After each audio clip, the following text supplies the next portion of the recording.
Paneer stuff दम आलू यासाठी मी 6 ते 7 बटाटे घेतलेत. त्यांना पील करून घेतलं. त्यानंतर चाकूने स्कूप करून घेतले.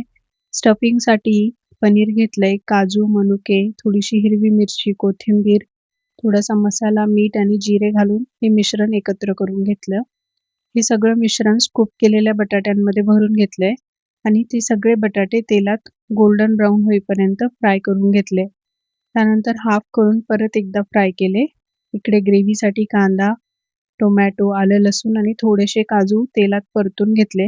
याची छान प्युरी करून ही प्युरी तेलात परतून घ्यायची आहे तेल सुटेपर्यंत.